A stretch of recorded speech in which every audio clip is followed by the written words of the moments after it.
Well, hello there, watching the press preview. A first look then at what is on the front pages as they come in. Time to see what's making those headlines with the political editor at the Daily Mirror, Pippa Crerar, and the political editor at The Sun, Harry Cole. Great to see both of you, and of course you'll be with us until just before midnight. So to the front pages then, let us start with The Telegraph. It leads with the Kremlin's terms for a peace deal. Moscow claims fighting could be halted almost immediately if Ukraine agreed to its demands. The Times says Mr. Putin's plans are clearly mapped on the faces of its Ukrainian victims. The Guardian reports Kiev has rejected Russia's offer to create humanitarian corridors to allow civilians to flee half a dozen heavily bombed Ukrainian cities. In the Metro, the ex-head of the army, Lord Dannatt, insists the UK must welcome more refugees. The headline, "Pull your finger out." Calls for the British government to help more Ukrainians is also the lead story for The Eye. The Financial Times reporting on world markets being rattled over fluctuations in oil and gas prices as countries argue over whether to ban the purchase of Russian crude oil as part of sanctions against Moscow. The Daily Mail leading with the Prime Minister's plans for more drilling in the North Sea to help stabilise energy prices. Let it go, the Sun's message to the Russian leader Vladimir Putin as a young girl singing the popular Disney song from her bunker goes viral. And marking International Women's Day, the Sheffield Star focuses on the women and children facing an uncertain fate in Ukraine. Well, a reminder that by scanning the QR code you'll see on screen during the programme, you can check out the front pages of those newspapers while you watch us. So let's bring in then Pippa Crerar and Harry Cole. Welcome to both of you. Pippa, let's go straight to the Metro, shall we? Pull your finger out. The thoughts of many, no doubt, about the visa situation for these refugees, with many asking, why do you have visas anyway, Ms Patel? Yes, well, we've reached the point now where the United Nations says that more than 1.5 million Ukrainians have fled from the war zone that is their country just now. And the majority of them have stayed in the region. Obviously, lots of them only want to be there temporarily and to be able to go home as soon as they possibly can, as soon as it's safe. So you're seeing 1 million people currently in Poland, 200,000 in Hungary, slightly less in Slovakia. But the British government has said that it will step up and be as generous as it possibly can be, with Boris Johnson and Priti Patel saying on several occasions today that that would be the case. The problem is that offer of generosity doesn't seem to be reflected yet in practice.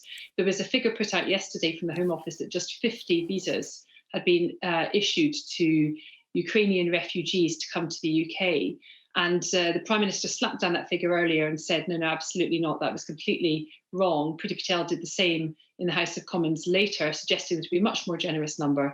And we find out tonight that actually 300 visas have been issued.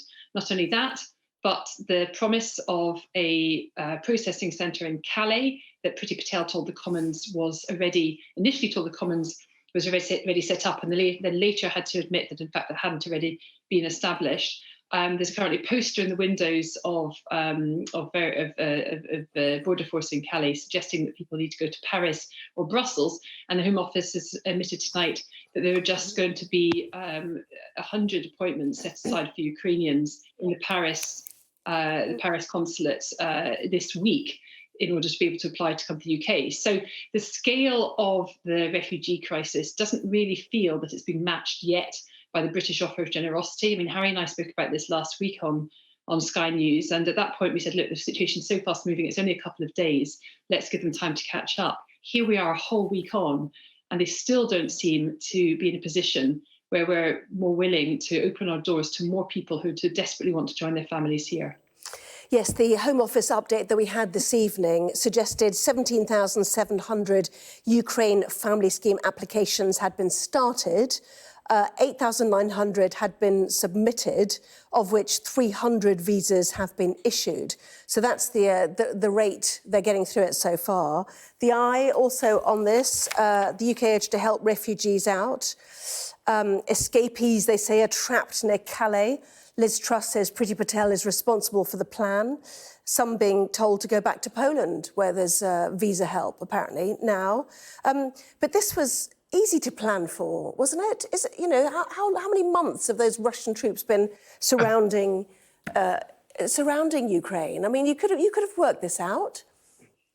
I think that's probably a bit of a stretch, I have to say, because there was actually, if we cast our minds back even 2 weeks ago, there was still a large percent of a large part of the government that still was hoping and doing everything they possibly could to avoid the situation. All of our efforts diplomatically were being put towards trying to stop this invasion.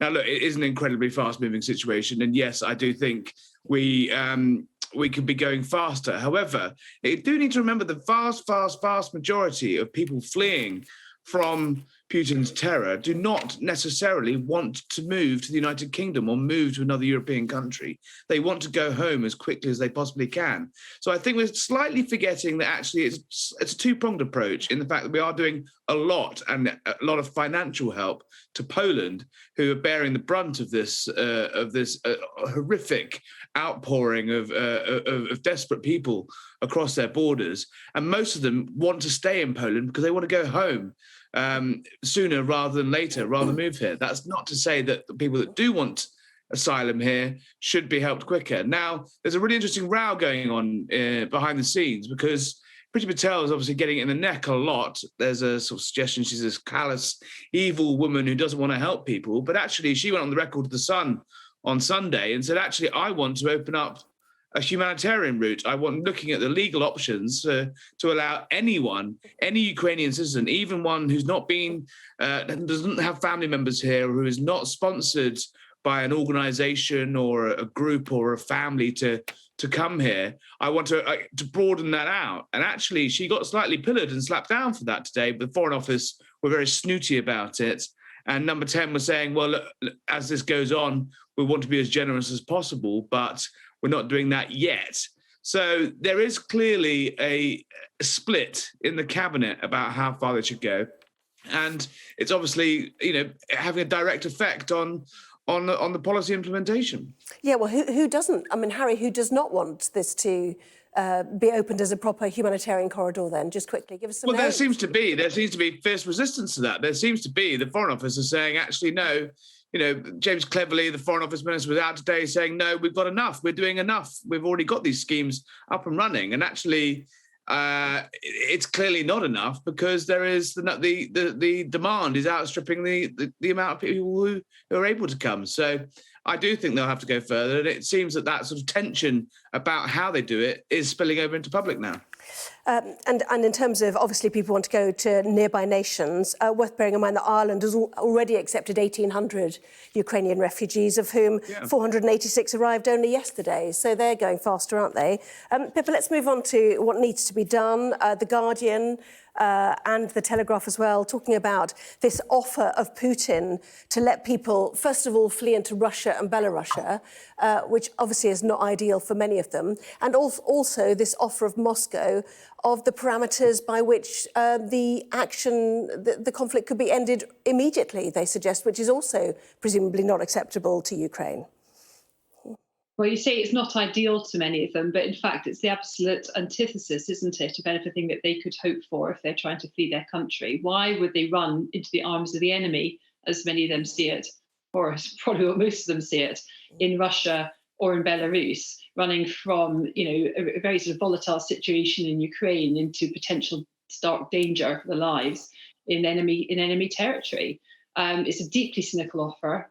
Vladimir Putin, who had spoken to French President Emmanuel Macron. Macron's absolutely slammed the suggestion today as being completely unrealistic and unhelpful. But it's not the only suggestion on the table from the Russians. We've had the third round of talks between Russia and Ukraine in an attempt to try and reach some sort of ceasefire. The Ukrainians have basically said, we've got one condition: we want you to remove troops from our territory. Moscow, however, has other conditions. It's obviously with this offer of the humanitarian corridors, a couple of which end up in Ukrainian territory, but as we say, others not. But it also wants Ukraine to cease all military action, even though it's defending its own territory. It wants to write neutrality into its constitution, so that it could never, for example, end up joining NATO, and also wants it not to join the European Union at any point. As you'll know, Zelenskyy has already, in the past few days, signed the application to join the European Union. And it wants Crimea to be recognised as part of Russia, and the two annexed provinces, Donetsk and Luhansk, to be recognised by Ukraine as independent nations. Now, on every level, those, pretty much all of those demands are unrealistic for Ukraine. So we're in a position where it looks like more stalemate between the two sides. It's not a serious offer from Russia to try and get peace. And we're still left with the situation of not knowing how this is going to play out beyond the sort of the humanitarian devastation of an ongoing war. And just we'll quickly see your paper. We need to get to the break, Harry. But your paper of a little girl singing "Let It Go" from her bunker. As we look ahead, just very quickly to Volodymyr Zelenskyy, who will give this historic address to British MPs tomorrow. Yeah, I suspect it could get quite spicy, actually. I hope he gives them a bit of reality check on the situation on the ground. I expect he'll ask for a no-fly zone, and as both Keir Starmer and Boris Johnson have made clear, the political implications of that, the geopolitical implications of that, make it impossible. But I suspect he won't hold back, and nor should he. OK, full coverage of that, 5 p.m. Tuesday. Stay there, lots more still to come, including how can we show Russia that we don't need to rely on their gas anymore. That's been the suggestion. Back with that after the break.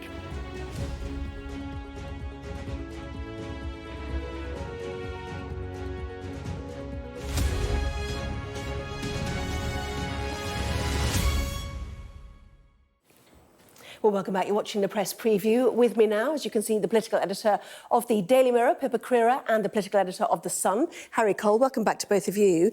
So to the Daily Mail, Harry, let's go to that. The new dash for gas. This is Boris Johnson's announcement today that he will be revealing an energy supply strategy, which it would appear would give a licence for more drilling in the North Sea.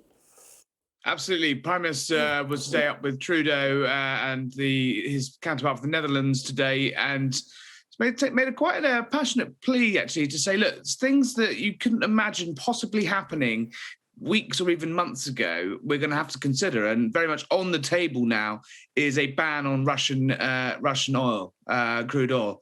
Now, that's going to send energy markets around the world around the bend, which it did today. Record prices at the pumps, £1.55 a litre, and that's only going to go up at this rate. Gas prices soaring off the charts, not seen for 10, 15 years. So worrying times. The Prime Minister made very clear that this new energy strategy is going to have to look at the fact that, yes, we made lots of commitments for net zero. Yes, we've got all these green goals over the next couple of decades, but he basically said it's a reality check here. There's a crunch. There's going to be a transition as we move away from Russian oil and gas, and the dependency we have on that, while we try to boost our domestic markets, our domestic extraction, and it's going to hurt in the meantime. So trying to start to level with the public, but you wonder how much public sympathy there's going to be when, people are filling up their car and it's crippling. We saw what happened in that sort of mini, almost fake news fuel crisis back in October, where the sort of panic buying managed to empty petrol stations. You saw how quickly the country ground to the halt and supply chains were affected. That could very easily happen if people are priced out of filling up their cars. And the pressure tonight, we're launching a campaign in The Sun tomorrow to have fuel duty cut by 5p. Now, the government have frozen that for 12 years on the back of our campaigns at every single budget so far. But there's a mini budget at the end of this month. And not only us, RAC, others, MPs are saying it's time to actually cut the duty on that, because 57p of every litre goes to the Treasury. Yeah, it's a big number. You've only got 30 seconds. Your thoughts on what needs to be done, Pippa? Well, I think the reality is that it's not just at the pumps, but also people's gas bills. We're already, with the cost of living crisis, expected to soar above £2,000 from April for the average gas bill. And it's now looking as though they could soar beyond 3,000, 4,000 come October, when the price cap gets lifted again, as a result of the crisis in Ukraine, that is going to hit people incredibly hard. So the Chancellor is going to have to do something at the budget, whether that's cutting VAT, whether that's cutting fuel duty, or whether that's extra specific targeted support that those that need it most. We'll have to wait and see. Pippa. But it is inconceivable that we won't do something to make it easier for people in the months ahead. Pippa, Harry, thank you both very much indeed. Thank you. They're with us right through the 11 right now. The weather.